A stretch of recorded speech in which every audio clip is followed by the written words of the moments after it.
One of the world's largest forestry companies is cutting its lumber output in North America for the rest of the year. Interfor operates 5 sites in the Northeast, from Sault Ste. Marie to Elk Lake. It's unknown what this means for each location, but union officials say we need a trade deal with the U.S. before the slowdowns become the norm. In an official media release, Interfor announced that from September to December, they will reduce lumber production in North America by 145 million board feet, or roughly 12% of normal operations. In the Northeast, the company has sites in the Sault, Gogama, Timmins, Nairn Centre, and Elk Lake. Unifor reps for the Sault mill say there has already been workforce reductions of varying types across most mills. Those in the Sault affected a third of employees and are set to end on September 8th. There was around 60 workers that weren't impacted, mostly in trades and the senior shifts. Canada's lumber industry is on fire, and not in a good way. In 2025, 2 giants of the sector, Interfor and Domtar, just dropped a bombshell that sent shockwaves across communities already on the edge. Interfor slashed production by a jaw-dropping 145 million board feet, about 12% of its total output, hitting mills from Ontario all the way into the U.S. At the same time, Domtar announced it's suspending its Maniwaki, Quebec sawmill, idling 80 workers overnight. This isn't just bad news, it's catastrophic.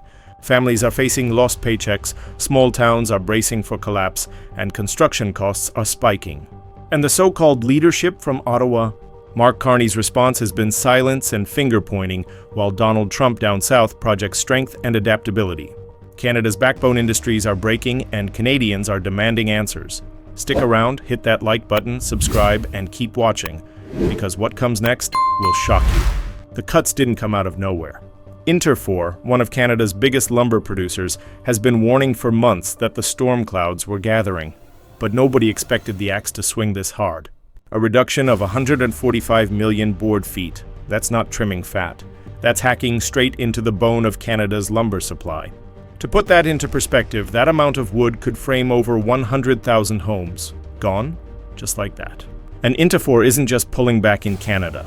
Its U.S. mills are taking hits too, proving this isn't just a local slowdown. It's an international retreat. In Ontario, workers at mills in Sault Ste. Marie and Timmins are bracing for layoffs, shift cuts, and the ripple effect that always follows in towns built around sawdust and sweat. When a mill slows down, the diner across the street empties. The hockey arena loses sponsorships. Schools see funding dry up. That's the reality politicians in Ottawa don't want to talk about. Unions are already sounding the alarm.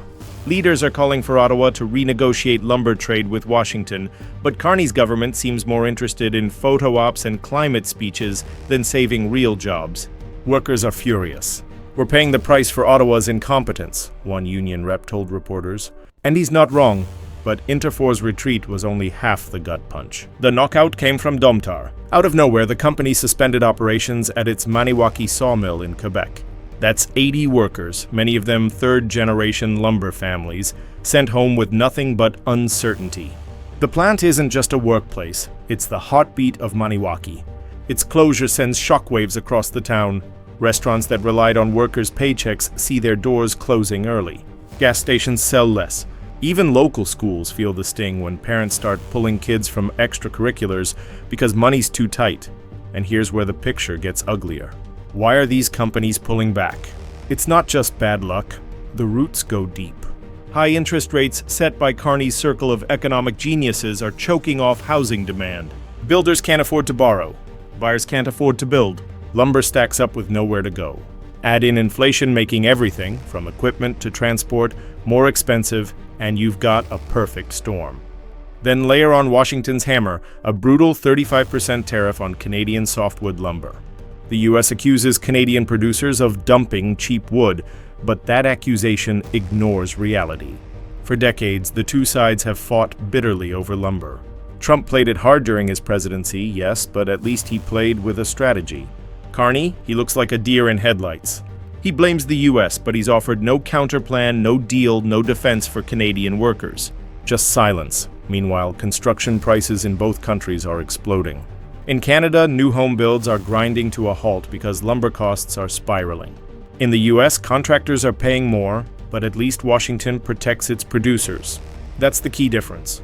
Trump understood leverage. Carney, he throws tantrums on the world stage, promising green deals with Germany while small-town Canadians get crushed under the weight of his neglect. And the timing couldn't be worse. Canada's forestry sector has already been in decline for years, squeezed by environmental restrictions, foreign competition, and now tariffs.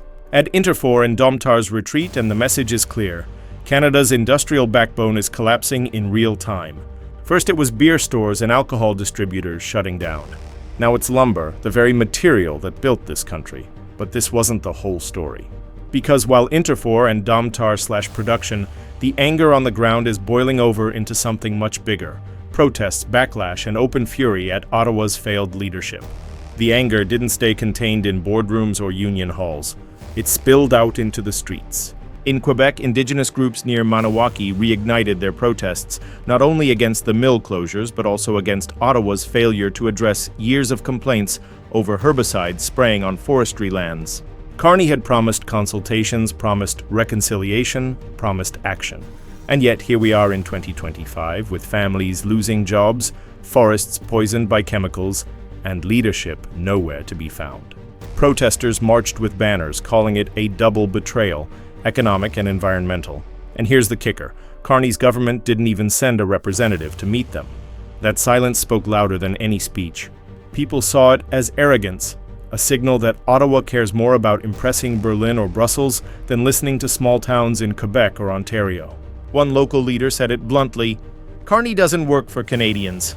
He works for global bankers." That sentiment is spreading. Communities from Sault Ste. Marie to Maniwaki see the same story playing out. Layoffs, closures, silence from Ottawa. And as those frustrations mount, the contrast with Trump becomes impossible to ignore. South of the border, Trump, whether you love him or hate him, understands the optics of strength. When tariffs hit, he didn't go quiet. He bragged about defending American industry. He told workers he had their back. And even when critics attacked him, he doubled down, projecting confidence. That's what leadership looks like. It may be messy, it may be brash, but it's decisive. Canadians are stuck with a prime minister who dithers, delays, and hides behind international conferences while his own country burns, and the ripple effects are devastating. It's not just mills shutting down, it's entire communities unraveling. Small businesses tied to lumber workers start closing shop. Hockey arenas lose sponsorships, forcing kids out of leagues. Schools cut programs. Families move away, chasing opportunities elsewhere, leaving behind ghost towns. This isn't theory. It's already happening. Drive through northern Ontario or Quebec and you'll see the empty storefronts, the for sale signs, the boarded-up diners that once thrived when the mills were humming. Economists warn the damage won't stop with lumber. Housing markets, already strained by high rates and inflation, will feel the pain. Builders can't get affordable lumber, so fewer homes get built. That pushes prices higher for everyone. Contractors lay off staff, suppliers cut back, and the vicious cycle continues. What started as a lumber crisis quickly metastasizes into a broader economic slide, one that Ottawa still refuses to confront. Carney, instead, appears more interested in polishing his image abroad. While Canadians were reeling from Interfor and Domtar's bombshell announcements, he was in Europe, talking up green investment schemes and cutting deals with Germany. Deals that may look good on paper for global headlines but do nothing for the family in Maniwaki, wondering how they'll pay their mortgage. A disconnect is deadly for any politician. The political stakes couldn't be higher. The Conservatives are smelling blood. They're hammering Carney for every closure, every protest, every town hall where citizens ask, "Where is our leadership?" The Liberals are on the defensive, but their answers sound hollow. Canadians don't want speeches. They want jobs. They want security. They want someone to stand up to Washington and negotiate, not cave. And here's the reality. Carney's tantrums and silence aren't just costing him support, they're fueling a national mood of betrayal. People are connecting the dots. First alcohol stores, now lumber, tomorrow what? If Canada can't defend its own backbone industries, what future is left? But the most dangerous part for Carney is this: Canadians are starting to look south, not just with envy, but with longing. Trump, in all his bluster, at least projects control. Carney projects excuses, and excuses don't build houses, don't save jobs, don't keep small towns alive. Canada's lumber collapse isn't just about sawmills or tariffs. It's about a nation losing its backbone while its leaders look the other way. Interfor's 145 million board feet cut, Domtar's Maniwaki shutdown, and the ripple effects across Ontario and Quebec are more than statistics. They're warnings. Warnings that Canada's industrial heart is flatlining, that small towns are being sacrificed for global headlines, and that Mark Carney's leadership is failing when Canadians need it most. Meanwhile, Trump projects strength, Washington plays hardball, and Canada gets left behind. The question is simple: how much longer will Canadians tolerate being ignored while their industries collapse? If you think this story matters, if you believe Canadians deserve leadership that actually fights for workers, hit that like button, subscribe, and share this video.